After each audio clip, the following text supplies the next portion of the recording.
countrymen into the hands of England's formidable warrior ruler, King Edward I, Longshanks. The little remnant of hope for the nation lies with two bitter rivals and claimants to the empty throne, John Comyn and Robert de Bruce. At Greyfriars Monastery in Dumfries, tempers flare. Comyn is stabbed by Bruce's own hand. Lying in a pool of blood, his men finish the job. Seizing the opportunity, Bruce moves quickly to ascend the throne at Scone and is crowned King of Scots. The success, however, is short-lived. Joining forces at Perth, the English and the Cummins descend upon Bruce's army and destroy them at the Battle of Medford. Narrowly escaping with a much depleted force, Bruce is ambushed and flees the mainland. The situation seems hopeless. With the exception of a few men at his side, all his supporters had been killed in battle or hung, drawn and quartered by Longshanks. His wife, captured, and his sisters housed in cages hung from the walls of Roxburgh and Berwick. Yet it was in exile that Bruce made powerful allies, gaining the respect and allegiance of the powerful Lord of the Isles, Angus of MacDonald. 1307, Bruce returns to the mainland.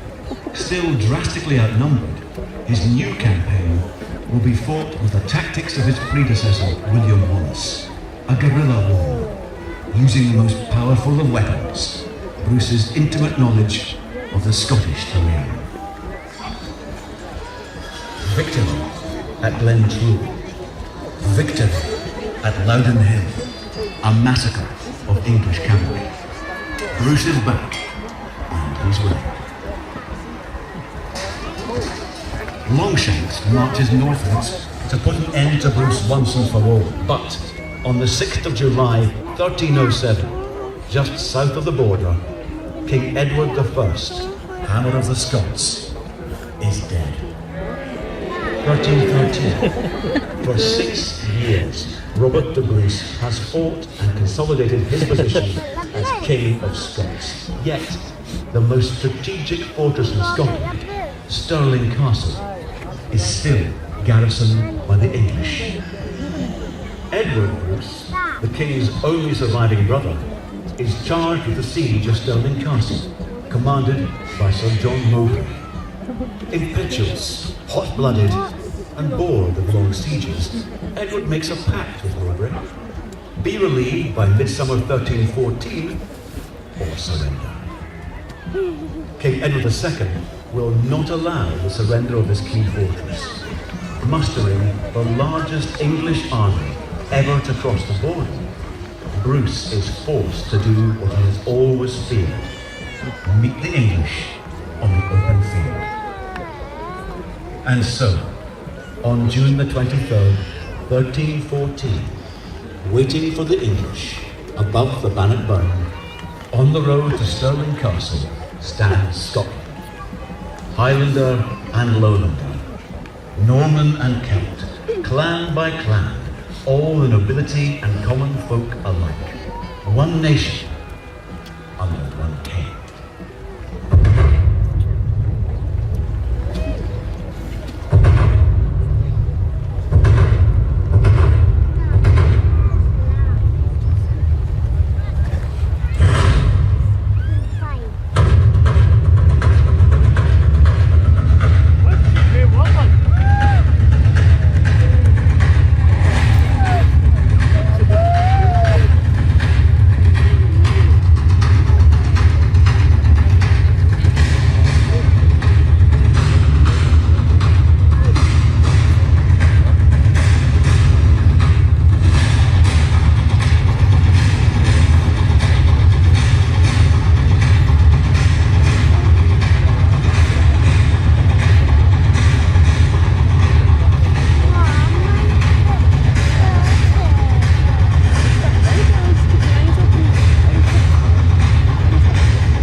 away from the high ground where we are just now, and they make their way down towards the pass.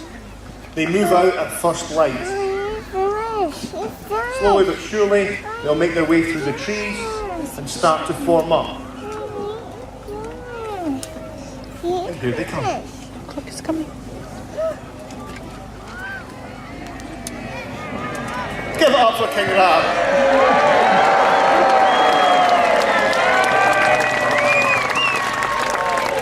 Come on, he can't hear you. Give it up for King Rab.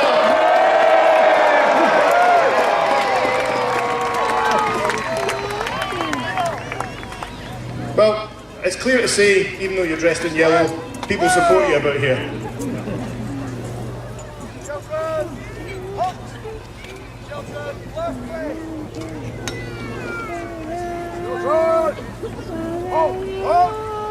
So within the Scottish camp, morale is high.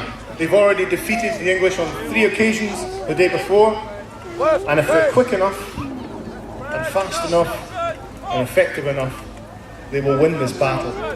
The English, meantime, are camped out. They're spread out. They spent an uncomfortable night on the cars.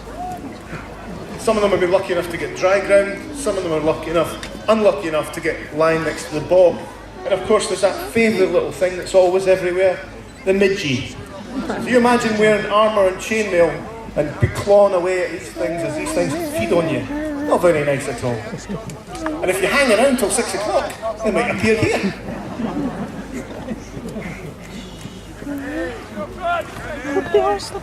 The Scots kneel in prayer and are blessed by the Abbot of Inchaffrey. Now this is a blessing, and it's important that they're blessed. They're seeking mercy and forgiveness. And later on, the chronicles talk about how well the Scots fought because they had God on their side. Even the English chronicles talk about their godliness and how that God was with them that day and not with the English army. But they're actually being blessed, and it's also for another reason. Militarily, all the men are coming out of the trees, and it's essential that they make sure that everyone forms up again to reform that tight schiltron, because that is absolutely vital. So make sure that Hughie's dropped his spear and he's left it somewhere, and everyone is together. And it makes sure that nobody gets too excited and runs straight at the camping English. In fact, as they were being blessed, Edward II, in his arrogant kind of way, I guess, looked upon the Scots as they came out of the trees and knelt in prayer and said, "Oh, they ask for mercy." And a Scottish knight called Sir Ingram de Umfreville, because not all Scots were supporting Bruce, tapped Edward II on the shoulder and said, "Aye, sire, they ask for mercy, but not for you." What's vital now is that the Bruce moves forward quickly and closes the gap between the English camp and themselves. Because if the English fan out and their cavalry move out, even a heavy charger horse could decimate these guys.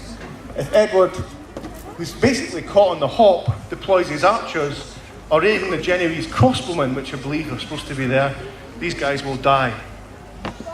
But the Bruce gives specific instructions that no booty or prisoners on this occasion is to be taken until the battle is done. He's basically essential because, again, they're still outnumbered, almost 3-1. They can't afford to take prisoners. And this is completely different from other rules of chivalry and codes of chivalry. So when they meet the might of the English army, normally if you capture someone, it's like winning a national lottery. You take him home, you take his sword, you write home, and basically, slowly but surely, they will pay up. And in comes Edward II. Doesn't he look fetching in red? Don't boo him. Give it up for Edward II, King of England!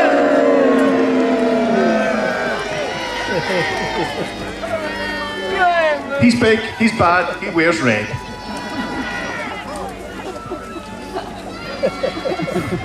One of the most significant things, the difference between the Scots and the English actually in this period, is the amount of the way that they're actually dressed. The Scots in particular, there's a great bling element to their clothing. The English, I should really get my facts right, I'm no expert at all. The English, forgive me, would wear the best clothing they had in terms of everything together. But again, they're at odds with each other. We're actually on a feast day of one of the disciples. And young Gloucester goes to Edward II and basically says, the men are tired, they need a rest.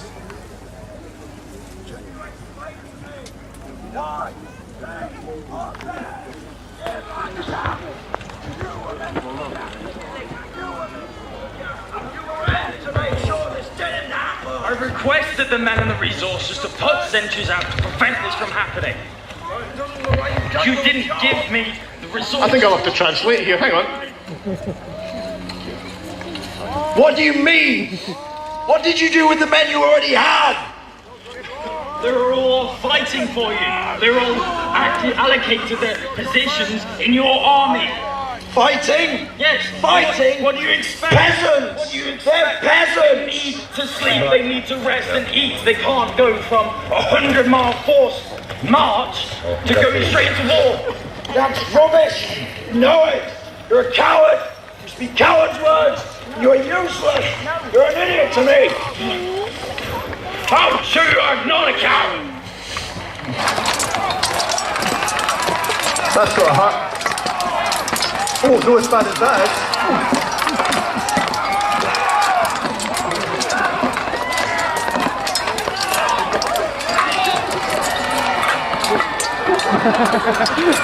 Amongst the battle, there's chaos and a rout.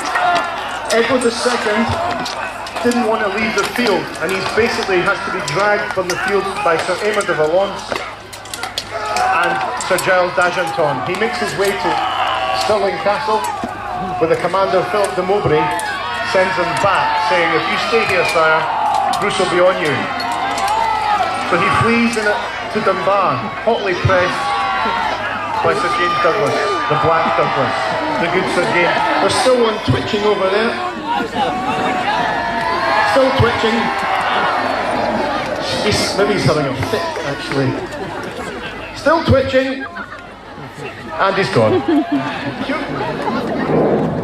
Afterwards, oh, the dragons are here!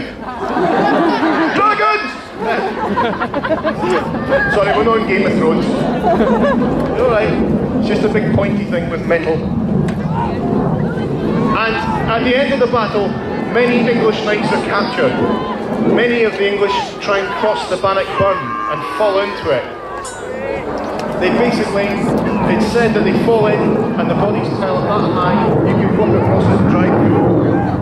A pretty horrific act. But the Battle of Bannockburn is only a small part of the war. Bruce has to continue fighting for another 14 years. In fact, Edward II, even though he's defeated, then goes to Ireland and asks for 10 to 15,000 recruits there.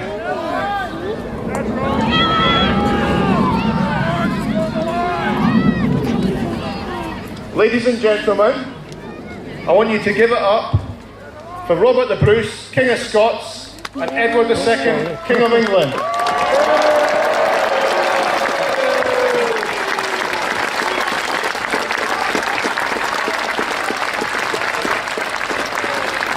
Dead can rise, please.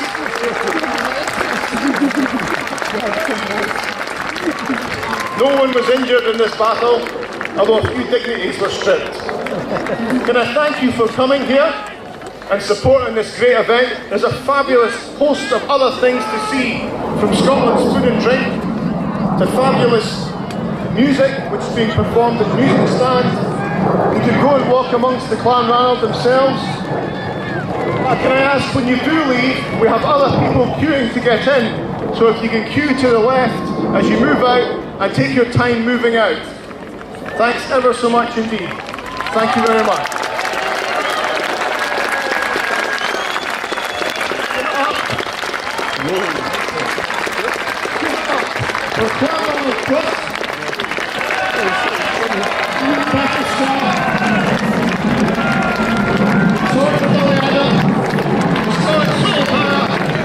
And many, many others who've made their time and dedicated their free time to come here and entertain you.